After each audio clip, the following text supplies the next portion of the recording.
At one point or another, we've often thought, what if the market crashed tomorrow? Would my retirement be wiped out?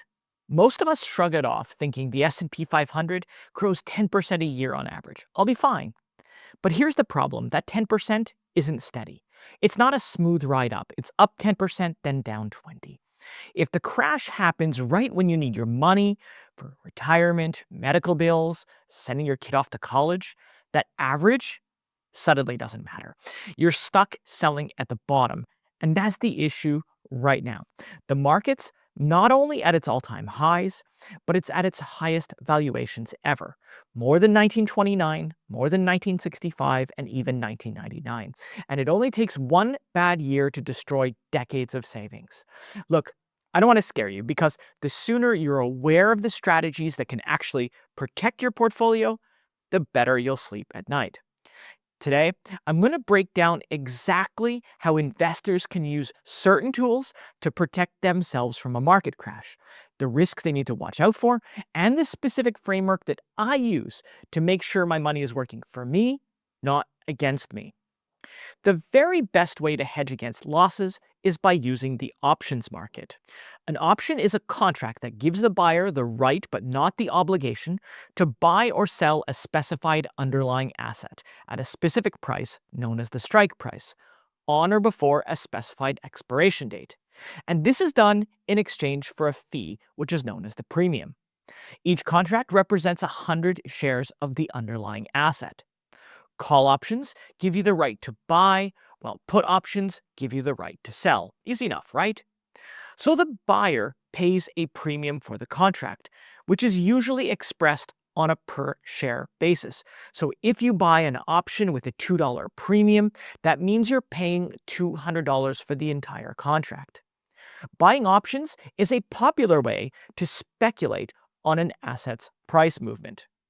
They're basically directional bets that allow you exposure through a leveraged position without holding the 100 shares of the underlying outright. Now, let's define hedging. Hedging, first of all, doesn't mean you're going to start your own hedge fund. No. Hedging means protecting yourself from something that could happen. It's risk management, like buying insurance for your portfolio. And like insurance, you spend a little money up front for that protection, and you hope you don't actually need it. But it's good to know that it's there. However, the use of options for hedging extends beyond traditional insurance. And to show you exactly how, today I'm going to be talking about put options. As I mentioned earlier, put options give the buyer the right but not the obligation to sell a specified asset at any time before the expiration date. Investors usually buy long puts to protect their underlying assets from a loss. But it's not as simple as just getting to sell your options at your strike price. There's actually more nuance to the strategy, which, under the right conditions, can significantly mitigate or even eliminate all your losses. Let me show you how it works. So let's say you own 100 shares of Microsoft, which you bought recently for $500. Microsoft is trading at $502 today, the time of recording, so you're up $2 a share. Now, you might have set up a stop loss order to protect yourself from a big drop. Let's say that you decide that if Microsoft drops at some point below $490 by December, you're going to sell your shares. But instead of setting a stop loss at $490, you buy a $490 strike put. But what will it cost? Well, with bar chart, you can check the prices before you buy.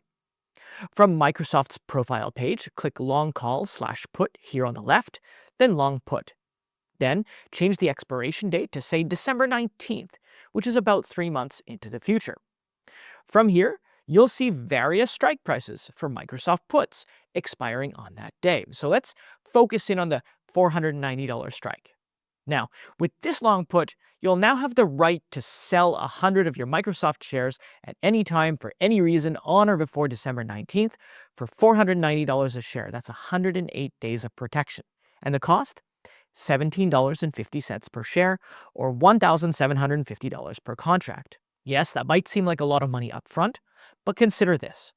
If Microsoft's price falls to $450 on, let's say, October 15, and you sold the shares without a protective put in place, your loss would be $50 a share. That's $5,000 gone just like that. But if you had the long put in place, you could exercise it and sell your shares at $490 each. On the stocks, you'd book a $10 per share loss plus the $17.50 per share that, of course, that you paid for the option. So that total is $2,750. But you'd have saved yourself from an additional $2,250 in losses. And that's the beauty of long puts when used for hedging. But here's the thing, exercising the option isn't always the best way to use protective puts. Remember, option contracts are bought and sold during market hours, and their price is influenced by factors like volatility, time to expiration, and demand, not just the stock's movement. Continuing with the example, and say Microsoft is now trading at $450 per share on October 15th, and you're holding the same $490 strike put, well, that means, one, your long put now has $40 of intrinsic value per share, and two, the contract still has 65 days until expiration, which means it still has time value baked into the premium. But that's the thing with options. They can have both intrinsic and extrinsic value, which increases their overall value in the right circumstances. So let's say your $490 strike put is now actually worth $60 per share on October 15th. That means you can now sell your Microsoft shares for $450 each and book the $50 per share loss, but at the same time, you can also sell your long put for $60 per share, or $6,000 total per contract. So with that long put, your stock losses are $5,000, but the put gives you $6,000 for a net gain of $1,000. But of course, after you subtract the premium you paid up front, your net loss is now $750. In other words, instead of losing $5,000 using a stop loss, with this put, you're only down $750.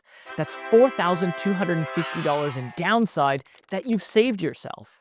Now, if nothing happens, let's say Microsoft doesn't trade below $490 and December 19th rolls around and the contract expires and that $1,750 premium you paid for that long put is gone.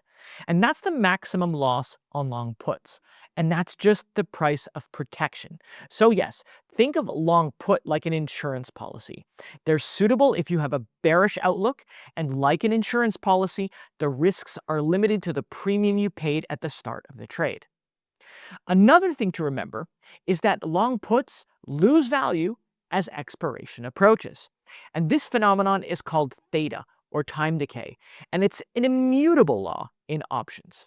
For that reason, it's not uncommon to buy puts with very long expirations, all the better to protect yourself. In some cases, people buy puts that expire in more than a year out.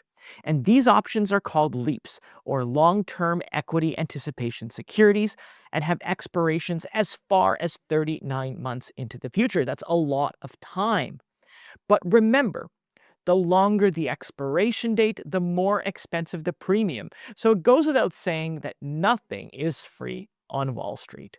So if you buy a put option, it protects you on the downside, but that insurance, as I mentioned, comes at a cost. And if you do it enough times, those premiums will add up quickly. But what if you could protect your downside while offsetting most or all of the insurance cost by letting somebody else pay for it? Well, that's where a protective collar comes in. A collar is simple. Buy or own 100 shares of the underlying, then buy an out-of-the-money put for downside protection, and then sell an out-of-the-money call with the same expiration date. The short call generates a premium, which offsets the cost of the long put. But again, as I said, nothing is ever free. The trade-off here is that while you're protected on the downside, you give up some potential upside if the stock rises above your call strike.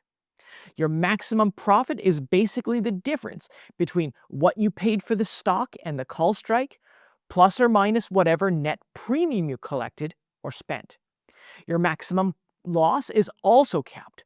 It's your stock purchase price minus the put strike adjusted for the net premium. You will not lose any more money should the stock fall below the put option strike. So instead of watching your retirement account swing thousands of dollars in a market crash, a collar gives you a floor under your portfolio, while the premium from the short call helps cover your insurance. So, taking from the previous example, let's say you want to turn your $490 strike protective put into a protective collar. Well, to do that, let's jump back over to the Microsoft profile page and click Protection Strategies, and then click on the Protective Collar tab. By the way, protective puts are also known as married puts, and you can also find trades on this page. But let's go back to the Protective Collar section. Again, let's change the expiration date to December 19th. And there's a lot of trades here, so to narrow it down, let's switch the show only drop down to leg 2, which is the long put, and then set the strike price to 490 and then click apply. And there we have it, a list of protective collar trades with $490 strike puts. Now, if you look down the net credit/debit column, you can see if the trade results in a credit or debit based on its positive or negative value. So, let's say you want to set the short call strike to $525. According to this screen, you can sell a $525 strike call and collect $17.65 per share. Then you can buy a $490 strike long put for $17.50 a share. The trade results in a 15-cent credit or $15 total, and both options expire in 108 days. If Microsoft trades below $490 by expiration, your long put kicks in and protects you from any additional downside beyond that level. No matter how far the stock falls, you'll be able to sell your shares at $490 if you wish. And since you collected a small net credit of 15 cents a share up front, your effective protection level is actually $490.15. On the other hand, if Microsoft rallies above $525, your shares will be called away at that strike, and you'll be paid $525 a share times 100 or $52,500. And since you bought at $500, that locks in your maximum gain of $25 per share, plus the net credit you received in your protective collar. In other words, you've capped your upside, but in return, you've secured downside protection at no cost. You were paid for it. And if Microsoft closes between $490 and $525 at expiration, your options expire worthless and you continue holding your shares at the $500 purchase price, still keeping that $15 credit. And that's the essence of a protective collar, sacrificing unlimited upside in exchange for affordable or even zero-cost protection against major losses. Now, so far, I've talked about protecting yourself from the fall in price of a stock, as well as a cheaper way to buy protection. But what if you want to protect your entire portfolio? Well, you could buy puts against each one of your stocks, but chances are you don't have a portfolio of round lot stocks, right?